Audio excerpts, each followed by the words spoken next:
Hoje eu queria começar o meu vídeo falando sobre as minhas escolhas aleatórias da vida. Alguns anos atrás eu queria muito fazer medicina, queria muito cursar medicina. E eu tentei, fiz vestibular, fiz Enem por muitos anos. Eu tenho uma pilha de cadernos do Enem, era quase uma coleção da vida, assim, de tanto que eu fiz. E aí chegou um determinado momento que a minha nota ela dava para outros cursos, né? E eu pensei, por que não tentar um outro curso da área da saúde? Quando vê, eu me encontro. Porque eu tive pessoas próximas a mim que também queriam muito medicina e elas acabaram cursando outra coisa dentro da área da saúde e elas se encontraram e elas estavam realmente felizes lá. E eu fiquei pensando, meu Deus, e se esse for o meu caso, né? Então, como tudo na minha vida, eu decidi tentar, porque eu só vou saber de algo quando eu tentar. Eu não quero isso, não gosto disso, só se eu tentar, pra eu saber. Então, na maioria das vezes eu quebro a minha cara, porque eu tenho essa mania de querer testar as coisas, às vezes já sabendo que vai dar ruim, que vai ser errado, que não vai dar certo, mas eu costumo tentar pra ter aquela certeza, né? Porque eu também não gosto de ser o tipo de pessoa que se arrepende de algo por não ter tentado, ou ficar pensando, e se eu tivesse tentado isso, e se eu tivesse feito aquilo? Não gosto de ser. Então eu tentei. Teve um ano da minha vida que eu tentei fazer fisioterapia, eu cursei 3 semestres. E durante esses 3 semestres de fisioterapia foi tudo muito intenso, porque eu tentava de todas as formas acreditar que eu estava gostando e que eu tinha me encontrado naquele curso e que era isso que eu queria fazer da minha vida.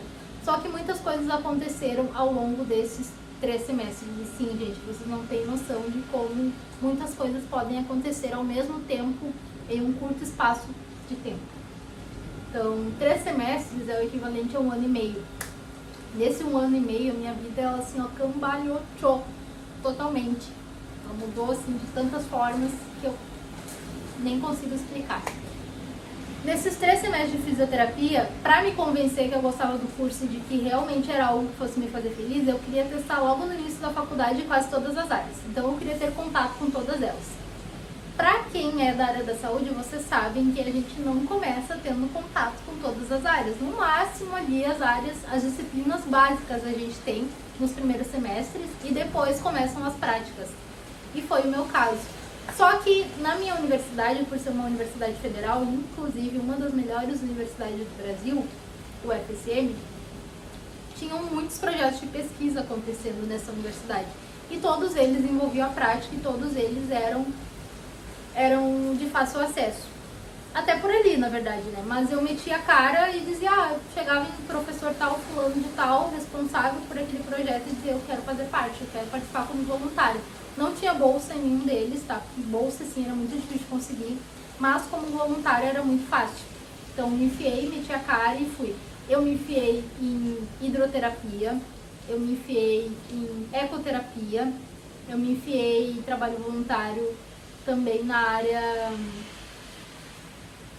Gente, a área que cuida de idoso, agora até eu esqueci, sumiu a palavra. Eu não vou ficar aqui tentando 1 hora lembrar da palavra porque eu não vou lembrar, tá? Gerontologia. Garota! E, enfim, testei várias áreas, saúde da mulher, eu fiz um artigo também, participei de JAI, que era a semana acadêmica do curso na época, apresentei artigo e tudo mais, voltado assim para a área da saúde da mulher, mas eu tinha na minha cabeça, como eu queria fazer medicina, que eu queria ir para a área da pediatria, ou mais específico ainda, da oncopediatria. E, enfim, dentro da físio era mais difícil chegar nessa parte, então foi uma das áreas assim que eu tive menos contato. Mas mesmo assim, passando por essas áreas, eu tentava me convencer todos os dias, não, eu amo isso aqui, eu vou me enfiar nisso aqui, então em 3 semestres eu estava sempre atolada nesses 3 semestres, porque eu estava sempre fazendo muitas coisas por fora, muitas coisas aleatórias. Aí tinha aula em outra faculdade, eu me inscrevia e ia. Tinha um curso que ia oferecer de noite, vamos. Tinha não sei o que, cara, eu me enfiava em tudo que era possível. Só que, além do fato de esse não ser o curso que eu tinha escolhido para minha vida, que é o primeiro ponto, tinha outro fator muito importante. Essa foi a primeira vez que eu fiquei 1 ano e meio, basicamente, né, sem trabalhar. Eu sempre trabalhei na minha vida desde muito nova e essa foi a primeira vez que eu fiquei sem trabalhar. E a minha família ela não tinha condições de arcar, assim, com materiais, passagem, enfim, tudo que a gente precisa dentro da universidade. E para conseguir os benefícios que a universidade dá de assistência estudantil, eu também não me enquadrava em alguns lugares porque eu morava na época com os meus avós e o meu avô, ele era aposentado, então a renda dele ultrapassava alguns requisitos ali, então era aquele negócio, aquele clássico, né? Eu não tinha os requisitos para ser uma aluna baixa renda, mas eu também não tinha renda, então era bem complicado, tá? O que eu fiz nessa época? Eu comecei a vender donuts na faculdade para poder ter um dinheirinho ali para poder bancar pelo menos passagem. O benefício de alimentação até eu conseguia almoçar na universidade, então era R$1,50, R$2 na época, não lembro. Mas eu quase nunca comia lá. E, enfim, essa parte também foi um pouco turbulenta, também foi complicado, porque minha família também, ela não é que eles não quiseram me apoiar, mas eles realmente não tinham como me apoiar e eles viram que estava sendo difícil para mim bancar passagem e tudo mais. Quando eles podiam, eles me ajudavam, mas nem sempre eles podiam. Então eles viram que aquilo era difícil e eles me desestimulavam quase todos os dias.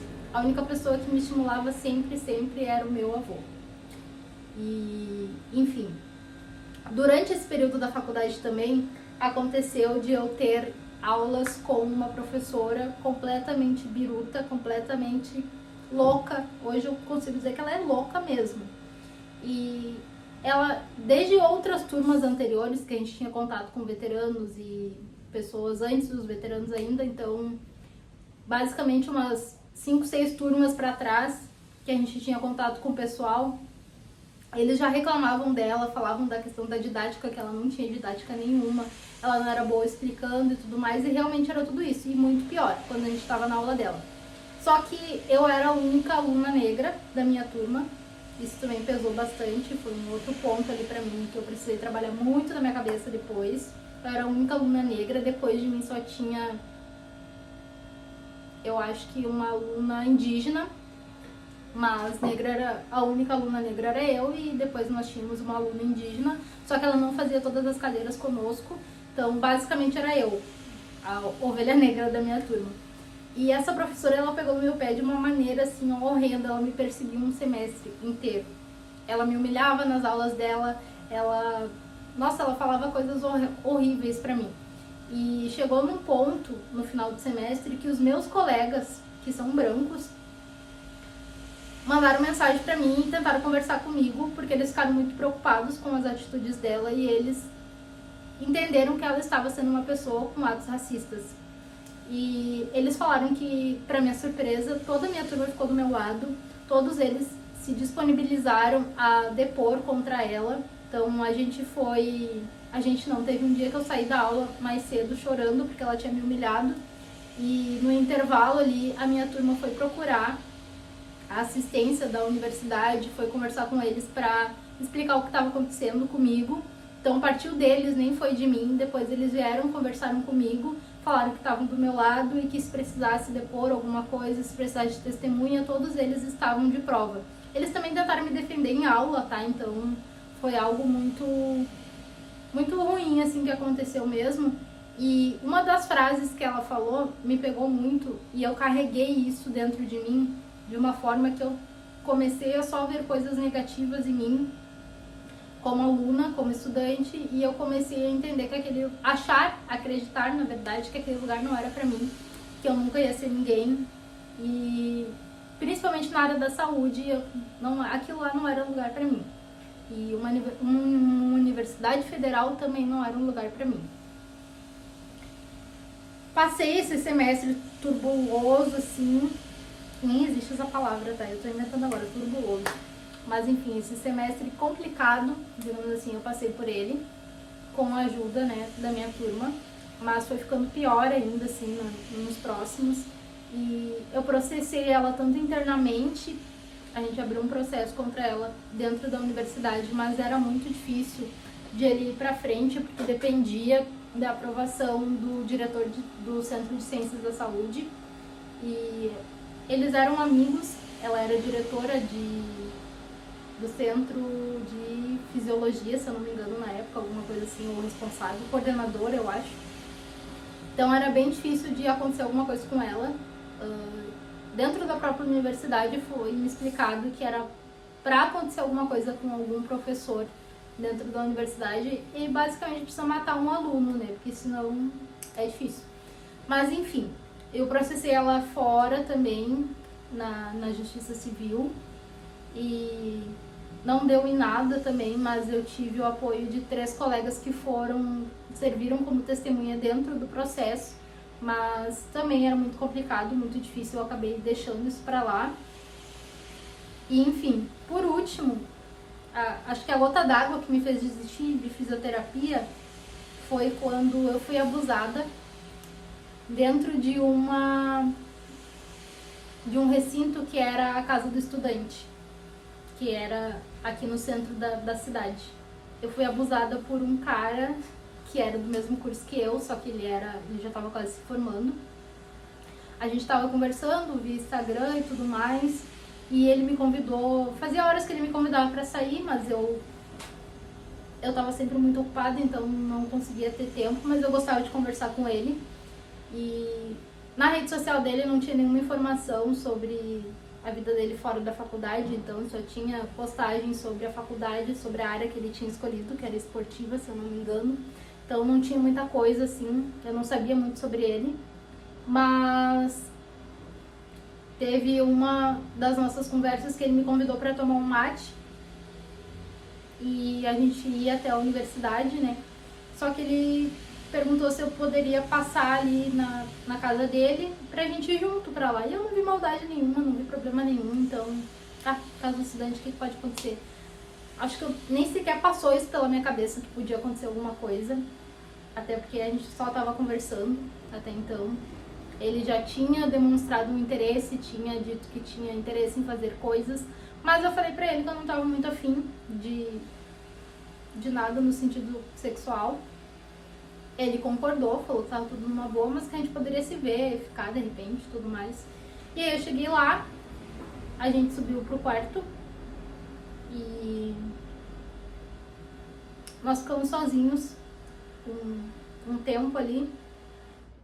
A gente começou a se beijar e até aí tudo bem, não vi problema nisso, mas ele começou a me tocar e eu tava pedindo pra ele parar, eu disse que eu não tava confortável, que eu não queria.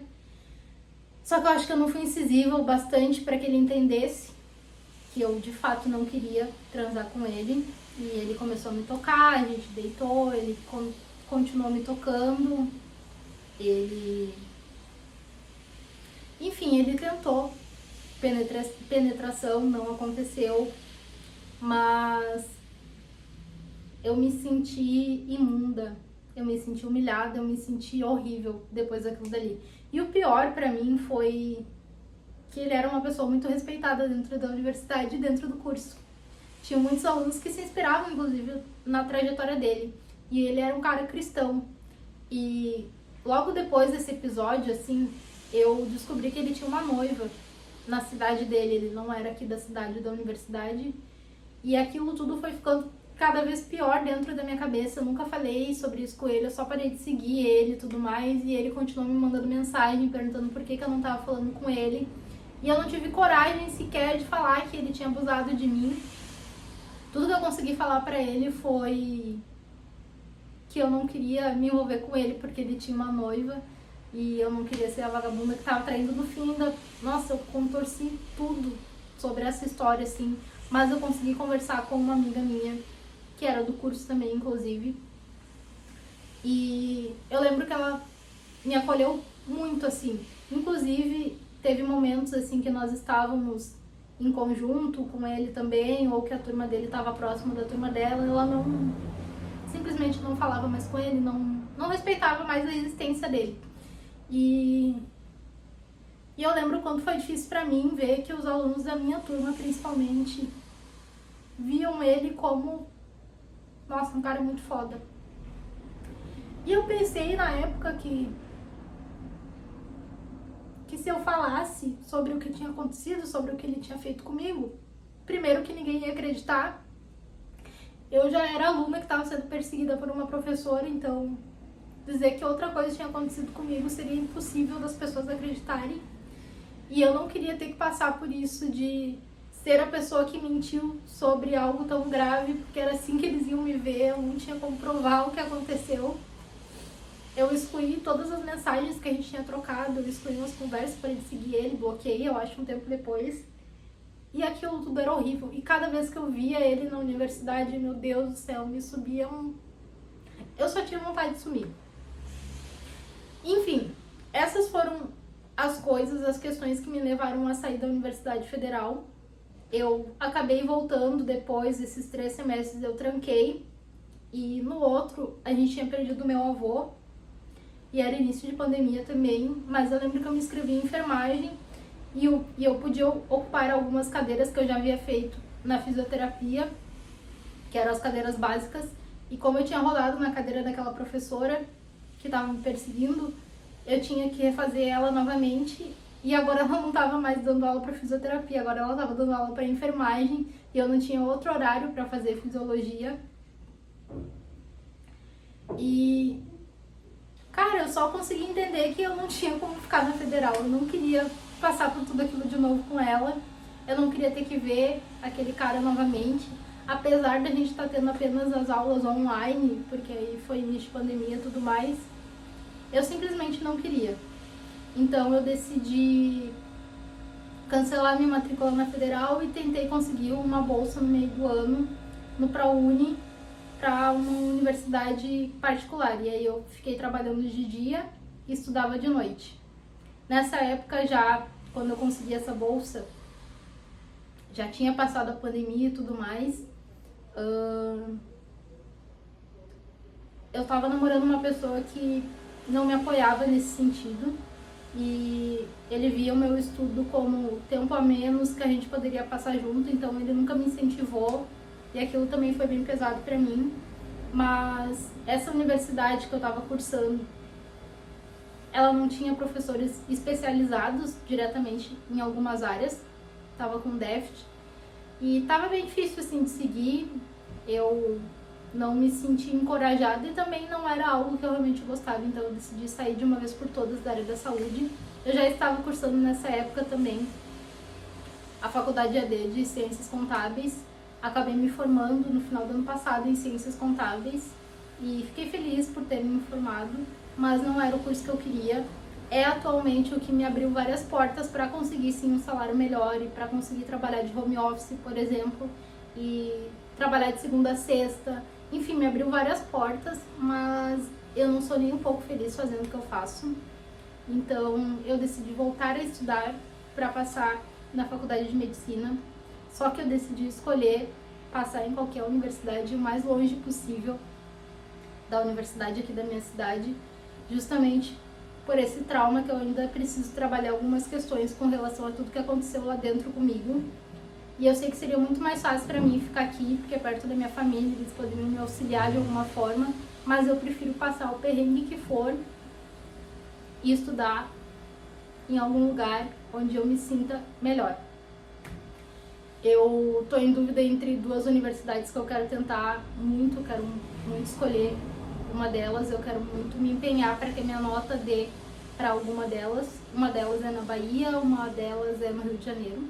Eu gosto muito do Rio de Janeiro, já morei lá alguns meses e, enfim, eu não me vejo morando em outro lugar, mas pela faculdade em si eu iria para Salvador. E como eu disse, eu passaria o perrengue que for, eu sei lá, eu posso trabalhar, estudar, eu sei que isso vai acabar comigo. Eu posso me virar vendendo docinho de novo, eu posso fazer qualquer coisa pra me virar, mas eu não quero desistir desse sonho. E eu espero que ninguém precise desistir do seu sonho por falta de condições financeiras ou por falta de apoio da sua família. E era esse o recado que eu queria dar no vídeo de hoje. Eu espero que vocês se identifiquem. E é triste saber que outras pessoas também passam por isso, né? Então, eu sei que é difícil, mas quando eu digo eu espero que você se identifique, é porque eu sei que tem muitas pessoas que passam pela mesma situação que eu passo. E eu vejo pessoas assim como eu desistindo o tempo todo. E eu não quero que ninguém desista. Eu também não quero desistir mais. Eu já desisti no passado e hoje eu já tenho 30 anos. E eu só fico pensando, nossa, se eu tivesse tentado de novo e investido lá atrás, talvez hoje eu já poderia, sei lá, estar no meio da minha faculdade. Mas eu acho que tudo tem seu tempo também. Hoje eu sou uma pessoa um pouco mais madura, então eu acho que eu conseguiria lidar melhor com as coisas caso acontecesse isso de novo, porque eu sei que isso não é um caso isolado da minha universidade, da minha cidade, na verdade, né? Não estudei em outras universidades de outras cidades para saber o que acontece, mas eu já ouvi relatos de coisas que acontecem também nesse sentido em outros lugares. Mas eu não quero que isso me pare, eu não quero que isso seja um motivo para que eu largue tudo e desista. Então esse é o meu recado de hoje, sejam corajosos, não desistam do sonho de vocês. E é bem como o Emicida diz, a gente é o único representante do nosso sonho na face da Terra, então se a gente não fizer nada por ele, ninguém vai fazer.